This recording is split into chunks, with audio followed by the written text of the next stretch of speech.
Señores, hoy evocábamos algunas de las cosas que hicieron de aquel 8 de octubre de 1969 una jornada muy difícil de olvidar, ¿verdad? Estábamos hablando de la toma de Pando o del copamiento de Pando, un hecho espectacular en sí mismo, en donde intervino mucha gente. Nosotros les decíamos, les dábamos algunos de los aspectos más interesantes, concretamente de lo que había sucedido en ese día.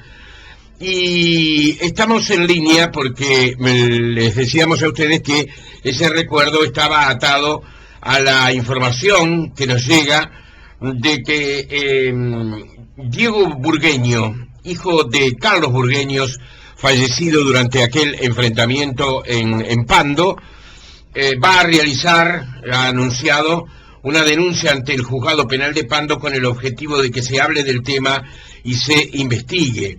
Estamos en línea precisamente con Diego Burgueño, hijo de Carlos Burgueño, en estos momentos. ¿Qué tal, señor Burgueño? ¿Cómo le va? Buen día. Buenos días, Traverso, un honor hablar con usted. Gracias por recibirnos. Bueno, por favor. Vamos a recordar, ¿qué edad tenía usted cuando ocurrió esto? Un día de vida. Un día de vida. Usted había nacido el día anterior. El 7 de octubre. Es decir, que no llegó a conocer a su papá, prácticamente. Él sí me conoció en el sentido de que él estaba Claro. con mi madre en el momento de mi nacimiento. Lo único que posteriormente a mi nacimiento, como la familia residía en Pando, él decidió trasladarse esa madrugada para informar a la familia de mi nacimiento y después cuando sucedieron los hechos, él estaba en el Barú, en Pando, enfrente a donde ahora es el correo de Pando. Uh-huh. Estaba justamente tomando un café con los amigos, esperando para tomar el ómnibus nuevamente para retornar con mi madre. Oh, qué increíble, ¿no? ¿Usted es hijo único? No, tengo un hermano mayor. Un hermano mayor. ¿Qué le han contado? Tenía 4 años. Que tenía 4 años. Exacto. ¿Su mamá vive aún? Sí, sí. ¿Y qué hacía su mamá en ese entonces? No, nada. En ese momento... Ama de casa. Exactamente, ama de casa, y él en ese momento estaba desocupado. Él había sido trabajador de la IPUSA de Pando, y en ese momento estaba desocupado, justamente. ¿Qué edad tenía su papá?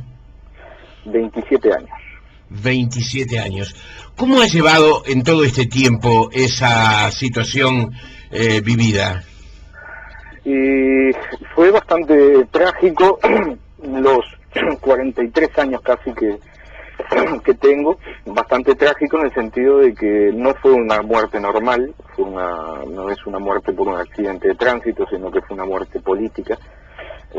Si bien él no tenía absolutamente nada que ver ni con un bando ni con el otro, aunque en algunos casos se ha querido achacar que era policía y bueno, mil historias para supuestamente alivianar la tragedia o la macana que se habían mandado.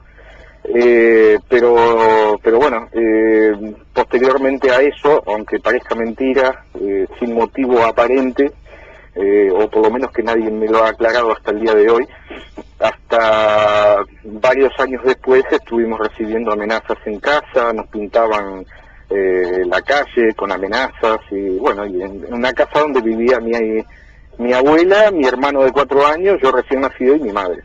Uh-huh. Y eso fue previo a la dictadura. Después, bueno, también la dictadura tuvo a bien en parte también usar la imagen de mi padre para propaganda. O sea, hemos padecido un poco de las dos partes. Y bueno, y después con el advenimiento de la democracia, como siempre, o sea, viendo cómo algunos salían de la cárcel, otros tantos no habían pagado ni un solo día de cárcel y retornaban al país. Bueno, nosotros, como creo que el común denominador de todas las familias, con el ejemplo hemos predicado, en el sentido de que hemos intentado dar vuelta a la página y mirar hacia el futuro, por más difícil que es el hecho de que indudablemente que un hecho de estos destroza toda a cualquier familia, ¿no? Claro, claro. Pero las pruebas de los hechos han demostrado que nosotros siempre hemos querido mirar hacia adelante y tratar de olvidar el pasado, a pesar de todo, a pesar de que todos los 8 de octubre tienen, a mi modo de ver, discúlpeme la expresión, la desfachatez de todavía conmemorar el 8 de octubre con un acto en Pando como una gran proeza heroica, y con todas esas puñaladas que a uno se las viven revolviendo durante todos los años, uno de todas maneras se ha mantenido al margen de todo, ¿no? De usar a nuestros muertos ni políticamente, ni para reclamar absolutamente nada, pero bueno, todo llega a un punto en el cual, entre todo lo que se ha dicho, todo lo que se ha mentido, todo lo que se ha disfrazado de la historia, más la pildorita de lo que declaró últimamente en ADM Fernández Huidobro cuando nos mandó a donde nos mandó, no es necesario repetir la frase, por nosotros pretender que pida perdón por lo que hicieron, eso ya es como la gota que colmó el vaso, y bueno, decidí tomar las acciones legales correspondientes. Fundamentalmente, mi principal motivo es que se haga justicia, o que se intente hacer justicia, y lo otro es de que para que las nuevas generaciones sepan de que hubo una historia totalmente diferente a la que se está contando en este momento. Señor Burgueño, usted me dice entonces que las expresiones de Fernández Huidobro allí en ADM lo empujaron a decidirse a tomar esta acción, entonces. Fue un detonante principal, sin lugar a dudas. Y dígame, ¿su papá no era policía como usted señalaba recién?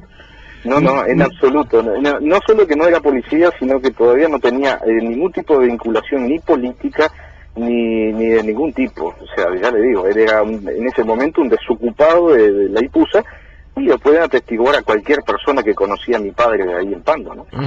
¿Qué lo lleva a pensar que fue una bala disparada por los Tupamaros la que terminó con la vida de su papá? Sencillamente porque hay testigos de eso. Hubo un policía en el cual las balas iban dirigidas a ese policía, cuando ellos se metieron en contramano en 2 vehículos, uno de ellos no disparó, sin saber nada de lo que estaba ocurriendo, el policía intentó avisarle que se estaban metiendo contramano en esa calle. El segundo vehículo, cuando pasa, y el policía ya intenta parar el vehículo por ese mismo motivo, ellos, creyendo que habían sido descubiertos, abren fuego contra el policía, y mi padre estaba del lado de atrás, estaba en ese momento, al sentir las derrapadas de los vehículos, se asomó a la puerta del bar, y una de las balas que dispararon en esa ráfaga dio contra mi padre. Usted me decía que su papá tenía ¿qué edad, perdón? 27. 27 años. ¿De allí hasta ahora han recibido algún tipo de indemnización, de reconocimiento para esa tragedia? No, en absoluto. ¿La han pedido ustedes? No, tampoco, en absoluto. ¿Lo están pidiendo hoy? No, en este momento no.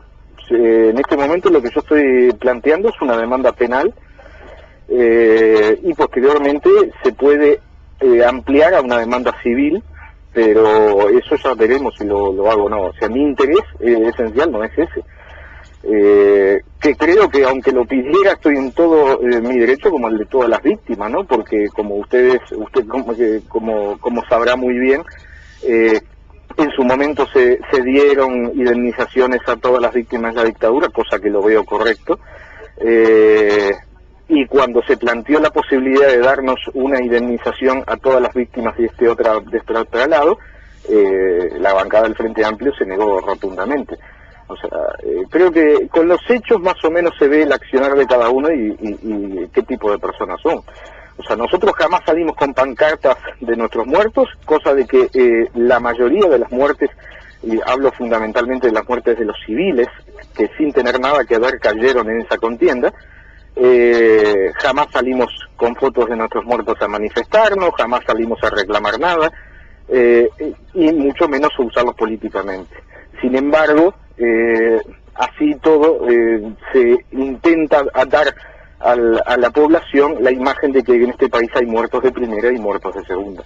No contentos con ello, todavía faltándonos el respeto y insultándonos. Usted tiene una posición crítica frente a la dictadura. Obviamente. Primero que nada me considero un ser humano. Entonces, por consecuencia, todo lo que es actos, digamos, de lesa humanidad, estoy radicalmente en contra. Es más, soy una de las personas que creo de que, evidentemente, por un tema de que si una persona se considera un ser humano de hecho y de derecho, indudablemente que tiene que estar de acuerdo con que se investigue en su momento, si se quiere investigar, o sea, si se quería dar un punto final, que se diera un punto final, como se hizo con la amnistía general y restricta, como se hizo con la ley de caducidad. Y si se quiere investigar, bueno, vamos a investigar absolutamente todo, y no una parte de la historia, no una parte de la contienda. Entonces, sí, me parece sensacional, es más, me parece de orden que se busque a la gente que está desaparecida por la dictadura y que se le devuelva honrosamente a su familia como corresponde. Digo, si uno se pretende considerar una población civilizada, es lo menos que uno puede hacer. Eso sí, vamos a contar la historia completa. Si estos señores que en este momento nos gobiernan pretenden contar una historia, bueno, si la cuentan completa y la población de todas maneras pretende o intenta darle su apoyo y su voto, bueno, uno tiene que, como espíritu democrático que uno le han enseñado toda la vida, tiene que admitir eso y dejar que la democracia hable.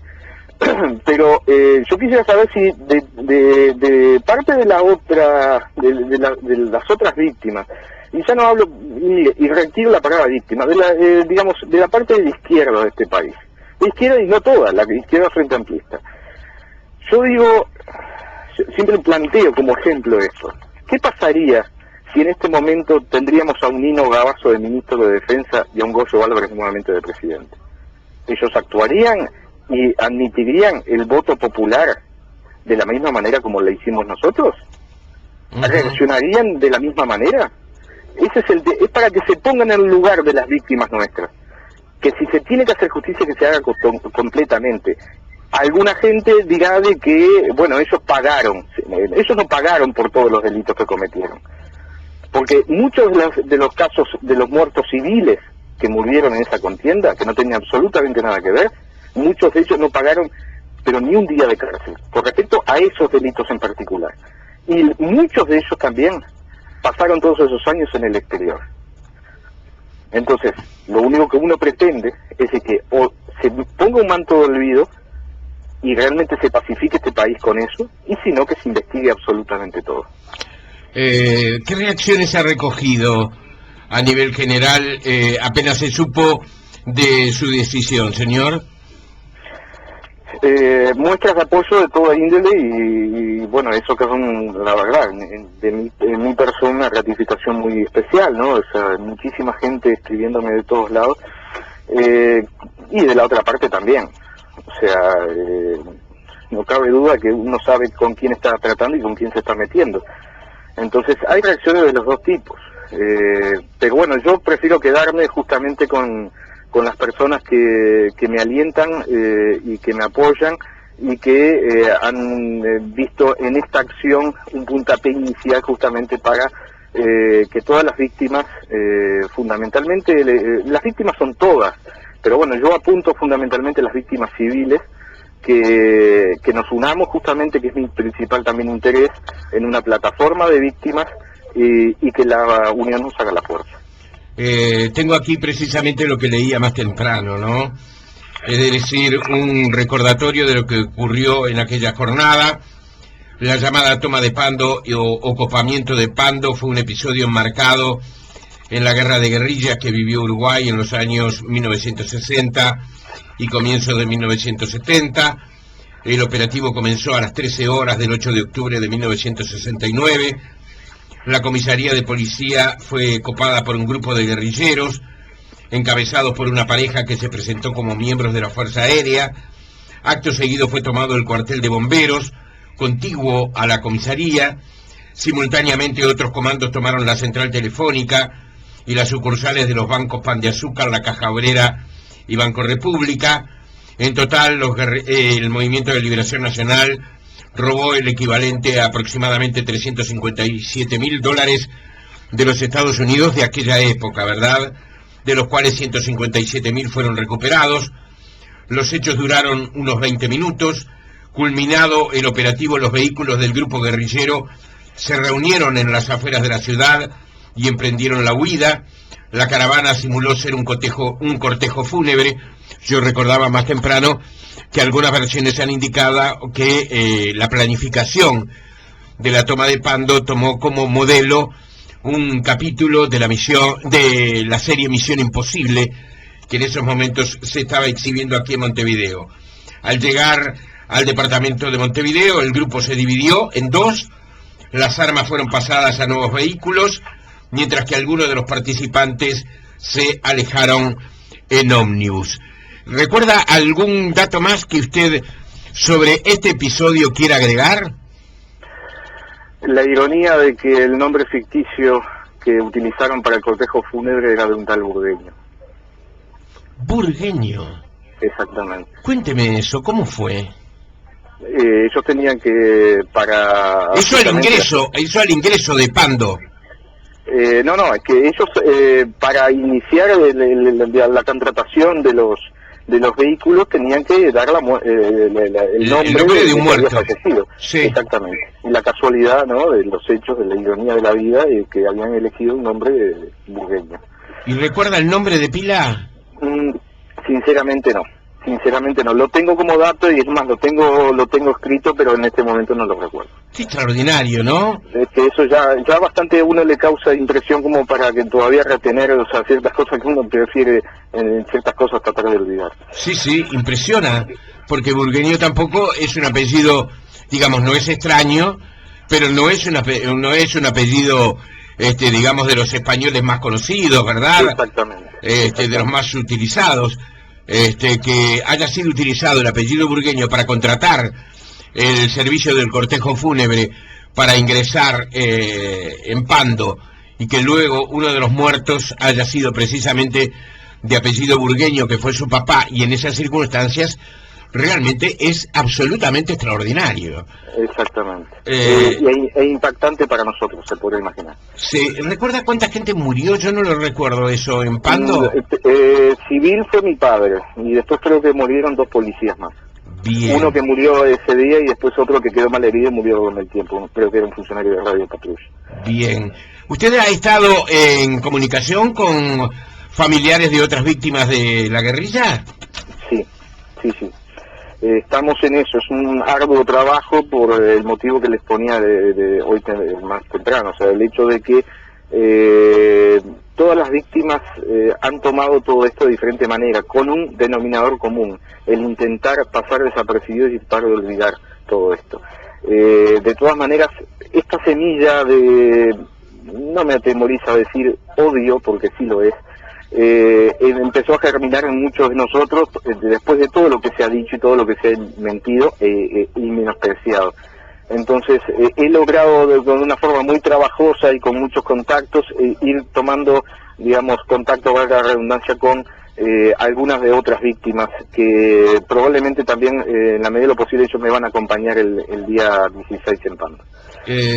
Aquí Susana, una oyente, nos escribe que en el libro de Jorge Zabalza, Un cero a la izquierda, dice a propósito de la toma de Pando que hubo algunas personas lastimadas, pero no menciona las muertes.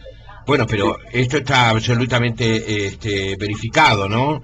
Y yo recuerdo que hubo muertes.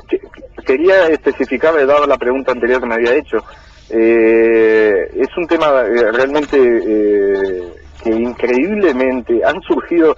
O sea, en mis 43 casi años que tengo, me han llegado, se puede imaginar, 1000 versiones sobre este tema.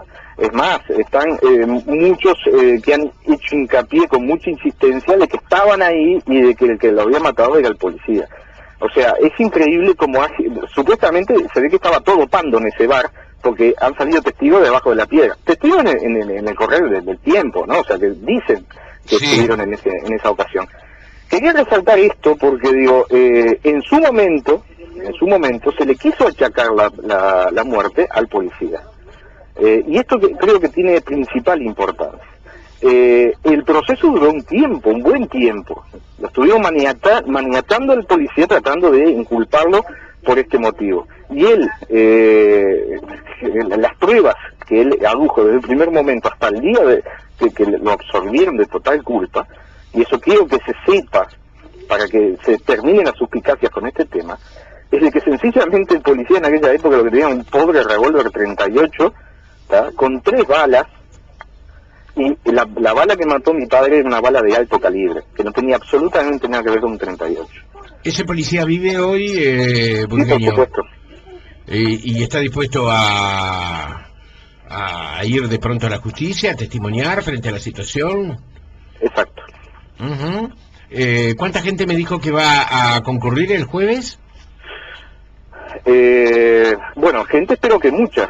O sea, la intención mía es de hacer un acto simbólico en el sentido de que toda persona que quiera acompañarme ese día al juzgado pueda hacerlo.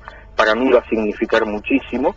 Y bueno, dentro de esas personas espero que puedan concurrir algunas de las otras víctimas del terrorismo. La idea mía, no sé si lo lograré, porque indudablemente que yo no tengo las influencias que pueda tener otro tipo de persona, ni el tema, lamentablemente, tiene la relevancia de una muerte de la dictadura, lamentablemente, pero mi intención era hacer una conferencia de prensa justamente para aclarar todos los puntos y fundamentalmente dejar claras las posibles suspicacias con respecto a este tema.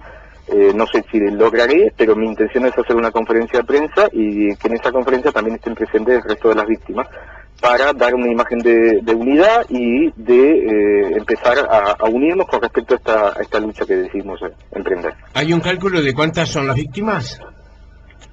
En total son casi 80 víctimas. Sí, algunos dicen 63. No, en total hay 80 víctimas, 80. De las cuales indudablemente no son todos civiles, indudablemente, claro. La mayoría son policías y militares. Pero los civiles pueden dar en el entorno de... No quiero dar un mal dato, la verdad, sería casi que especular, pero aproximadamente unas 15 personas civiles. La conferencia de prensa la va a dar allí mismo en Pando en el día jueves. Si los medios deciden acompañarme, por supuesto, esa es mi idea. ¿Usted cree que después de esta denuncia se van a producir otras denuncias? Sí.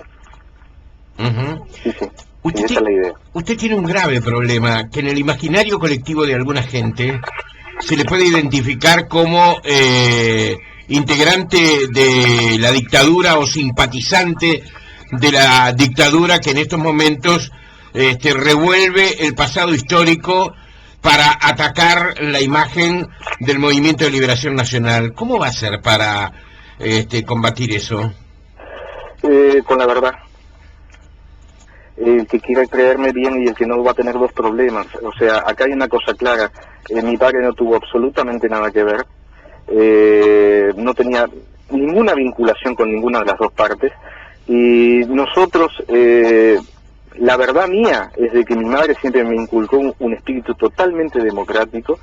He militado, es más, yo he militado en política toda la vida, o sea, si seré, desde el otro día del advenimiento de la democracia, yo ya estaba simpatizando en política, o sea, que yo siempre fui una persona que mi espíritu democrático, creo que en el que me conoce, por lo menos, no va a tener absolutamente ningún tipo de duda. Es más, vuelvo a repetir, en su momento la dictadura nos usó en parte como imagen de propaganda para, supongo, justificar lo que habían hecho ellos. De ese momento, mi madre en aquel momento se presentó en la jefatura de policía de Canelones, en plena dictadura, y amablemente le dijo, por favor, quiero que me den la foto de mi esposo y retirarla de todos los boletines de ustedes, porque no quiero que se muestre más la imagen de mi esposo para, entre comillas, publicidad del Estado. ¿Qué edad tiene su mamá hoy? 68. Recuerda las cosas perfectamente, por supuesto. Demasiado. ¿Habla mucho de eso? Intentamos de que no, pero indudablemente de que esto nos afectó más de lo que la gente puede creer. Tanto a mi hermano, o sea, todos de diferente manera. Mi hermano por haber tenido 4 años, a mí por no haberlo podido conocer y haber vivido todas las versiones habidas y por haber, y mi madre por haber sufrido inmediatamente después de la muerte de mi padre las amenazas que también se realizaron, y fundamentalmente todo lo que puede vivir una persona después de una trágica muerte de ese estilo. Entonces la sensibilidad está a flor de piel, y por consecuencia, por eso que decidí yo, entre comillas, de la familia quizá menos afectado, para justamente emprender este hecho. Le matan a su padre cuando usted tenía un día de vida, y después usted me dice que las versiones fueron varias. ¿Tuvo algunas dudas en algún momento? No, bueno, cuando era niño, digo, indudablemente que mi madre no me quiso nunca decir realmente lo que había sucedido hasta yo no tener una edad, digamos, razonable. O sea, en esos tiempos era que yo todos los días pareciera que me estuviera imaginando con mi almohada cómo había sido, y bueno, en la fantasía de un niño se puede imaginar, claro. O sea, cómo había sido en sí la muerte y por qué, fundamentalmente el por qué, sabiendo de que todo el mundo me demostraba muestras de afecto, y que estaba, quieras o no, sin ánimo de maldad ninguna, pero digo, el trauma permanentemente me lo iban acrecentando todas las personas, que yo no era conocido como Diego Burgueño, como el niño Diego, yo era el hijo de Carlos Burgueño muerto al otro día de mi nacimiento. Fue un recuerdo desde que tengo uso de razón, siempre se me fue machacando en la cabeza, y eso indudablemente que ocasiona daños en la emoción de uno, en la personalidad, le afecta, en todo ese tipo de cosas que a uno, indudablemente, como cualquier persona, que le estén refrescando la memoria y que se le está recordando solamente por haber sido el hijo de el que mataron en Pando. Claro, eso debe haber sido un peso muy importante, ¿no? Sin y duda, además no tener una explicación a esa edad racional para un niño de qué fue lo que sucedió. Su mamá fue... ¿Usted se enteró por su mamá o alguno de sus amigos le habían dicho algo? No, pues mi mamá, a medida que iba pasando los años, le iba diciendo cosas. Y que yo le iba... Porque si yo no era que tenía la curiosidad de saber y que permanentemente le preguntaba, indudablemente que ella no me decía nada, pero digo, ella con los años, con mucha psicología, me fue diciendo muy paulatinamente en base a lo que permitía mi edad psicológica. Si hubiera sido por ella, si hubiera sido otro tipo de muerte, quizá me hubiera explicado las cosas mucho más grandes, pero ¿qué pasa? También había sido un caso muy renombrado. La población de Pando había quedado consternada en ese momento, y no es por nada, pero era muy apreciado mi padre en esa zona, y por consecuencia, al haber sido tan resonante el hecho en aquellos tiempos, con los años posteriores, sabía de que yo me iba a enterar de alguna manera u otra, y prefería ella irme contando a medida que yo tenía el uso de razón adecuado. Claro. ¿Qué hace usted hoy, Diego? Trabajo después de recibir 10 años en España, volví al país y bueno, nada, estoy trabajando en una tienda. Bien. ¿Le han aconsejado sus abogados realizar este movimiento? ¿Qué movimiento? El movimiento de hacer la denuncia. No, era una decisión propia. Ahí está. Digamos, ¿qué consecuencias espera tener? Porque usted ya algo me dijo, esto ya ha prescripto, ¿no? Para cierto criterio legal, sí. Pero si nos atenemos a elementos de los cuales se tuvieron justamente víctimas de la dictadura recientemente, Este caso entra enmarcado perfectamente en el marco de lo que fue el Tratado de San José de Costa Rica como delito de lesa humanidad.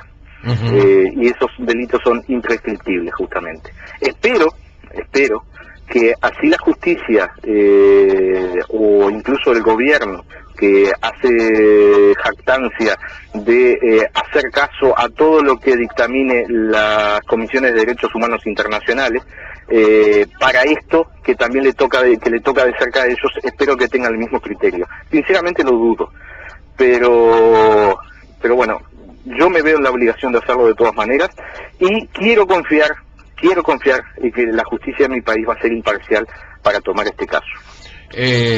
Lo último, la denuncia la realiza contra la cúpula del Movimiento de Liberación Nacional de aquel entonces. Exactamente.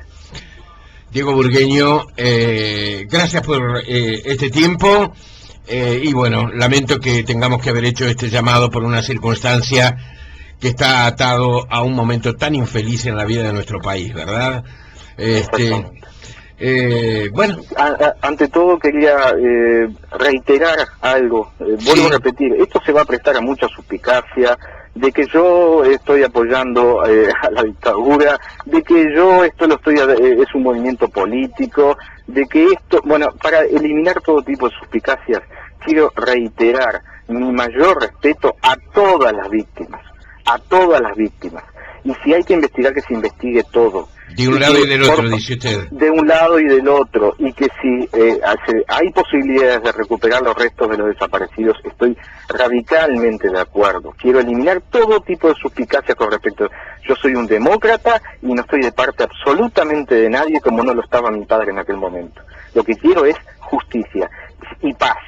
Y si tiene que haber paz olvidando los dos temas, que se haga. Y si tiene que haber paz investigando los dos temas, que se investigue. Pero que se investigue todo y que se haga una investigación seria y objetiva. Y no, como por ejemplo, le quiero dar un dato más y discúlpeme el tiempo que le robo, pero incluso hasta estoy analizando legalmente tomar ciertas acciones en base a lo que se ha publicado en un libro liceal, tengo entendido que es de tercer año de liceo, en lo cual tanto el autor tiene responsabilidad como el codicen de haberlo admitido, donde nombra la toma de Pando y pone la muerte de mi padre como que fue una contienda entre ellos.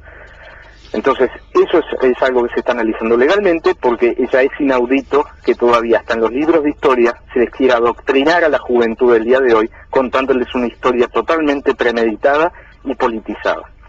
Diego Burgueño, gracias por este tiempo, Gracias a usted, ha sido un honor hablar con usted. Bueno, está muy bien, igualmente, hasta muy